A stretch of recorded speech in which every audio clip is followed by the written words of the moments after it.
Hello students, welcome back to your English class.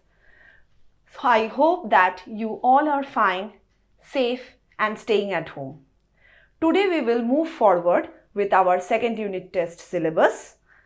We will start with the chapter 6, the YY Girl. Now the YY Girl is a chapter. The author of the YY Girl is Ch6 Devi. Now Ch6 Devi 1926 to 2016, that is she was born on 1926 and she died on 2016. Ch6 Devi, an Indian writer in Bengali and an activist, journalist and a well-known writer. Most of her writing are about tribal people of the Lodhas and Shabars, the tribal communities of West Bengal, women and Dalits. Her notable literary works include Hajar Churashir Ma, Rudali and Oronnor Odhikar. She was a self-proclaimed leftist who worked for the rights and empowerment of the tribal people of West Bengal, Bihar, Madhya Pradesh and Chhattisgarh, states of India. Now, let's move on to the chapter The YY Girl by Ch6 Devi. The Shabar people are a tribe who live around Odisha and West Bengal. They do not practice agriculture but live off forests. That means they depend on the forest for their living, though they are not very much prone to doing agriculture. The author Ch6 Devi has lived with these forest tribes and written extensively about them. That means she has written widely or she has written amply about these people of this locality or region or this particular tribe. She has written much about this particular tribe. This story is about a girl of the tribe she saw grow up. But why? Now the chapter is starting with a question, but why? Generally, small children, they have a tendency to ask a lot of questions, and we adults at times get bored with their regular sort of questions which we generally feel are very much stupid. But actually it is not. They ask questions out of inquisitiveness. The question came from a small girl about 10 years old. She was chasing a large snake. So, what this girl was doing? She was chasing a large snake. Now, she was a tribal girl, so she was used to this type of things.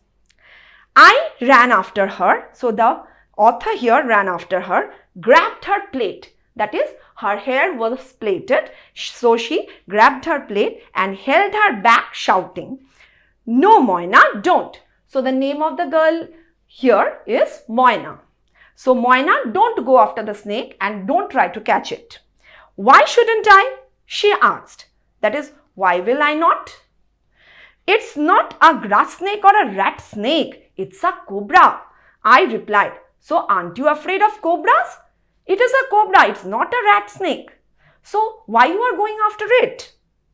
Why shouldn't I catch a cobra? So, what is the difference of it and why shouldn't I do that? So, Moina is very much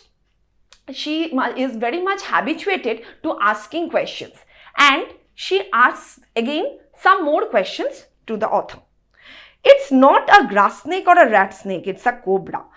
Why should I not catch a cobra? Why should I? Why should you? That is, why should you not catch a cobra? We eat snakes, you know, Moina said.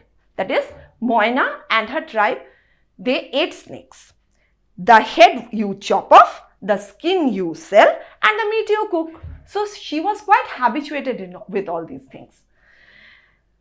So, yes, but don't do it this time, I said. I will. Now, generally, small children are very much stubborn or very much obstinate in telling or doing things. Like when you tell them not to do a thing, they deliberately do that same thing. So it's a natural tendency of the children. So Moina is doing the same thing. No child. So author very coolly, calmly, she tells Moina that no child, you shouldn't do this thing. But why? Moina automatically asked, but why shouldn't I do it? I dragged Moina back to the Samiti office. Now there is a Samiti in their tribe and there is an office. So she, that is the author, dragged Moina to the office where I worked, that is where the author worked. Her mother, Kiri, was there weaving a basket. So she was weaving a basket. The Samiti was a place where people could come to learn to read and write. So Samiti is the place where people came to read and write and to learn new things. Or simply sing and dance together. So they came to read, write, sing, dance, whatever they wish. Come, I said to Moina, come and rest for a little while. Why? Aren't you tired? So I asked her, that is the author asked her, aren't you tired? Moina shook her head vigorously. Who will bring the goats home and collect firewood and fetch water and lay traps for the birds? Came the questions one after the other. So she was in a continuous process of asking questions to the author. Now automatically the questions were asked by her because it was her duty to do all these things. Now then if I am tired, Moina is asking, then who will do all these things? Don't forget to thank the Babu for the rice he sent us, said Kiri. Now Kiri suddenly said that the Babu has given us some rice to eat, so please thank the Babu.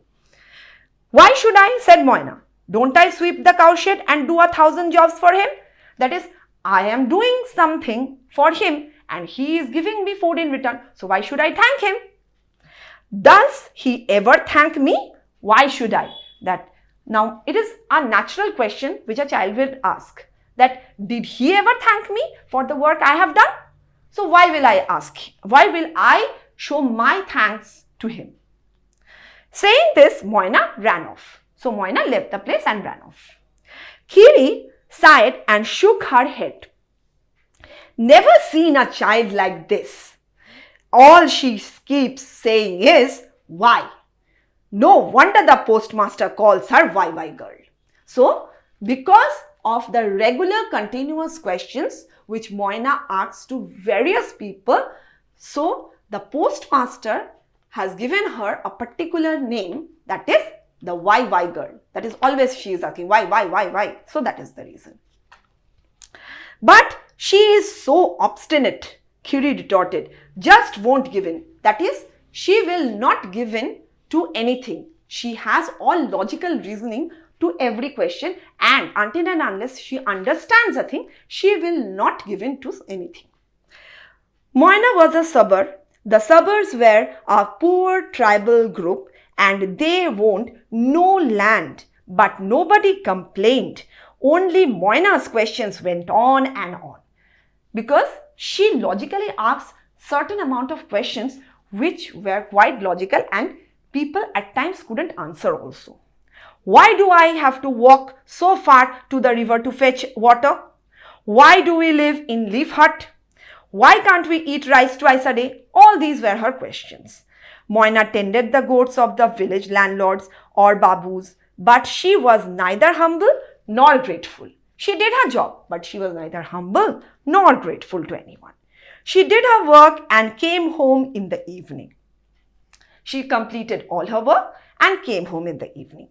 Why should I eat their leftovers? I am doing the work, giving my heart and soul, so why should I get the leftover of the babus? I should get something really nice to eat. She would say, I will cook a delicious meal with green leaves and rice and crabs and chili powder and eat with my family. I also have the right to eat nice things, not only the babus. This was her regular question. The Sabars did not usually send their daughters to work. Generally, the Sabar daughters didn't go to work. But since Moina's mother was not well, so she was forced to send her daughter to do the regular jobs. But Moina's mother had a bad leg and couldn't walk properly. Her father had gone to Jamshedpur in search of work, and her brother Goro went to the forest every day to collect firewood.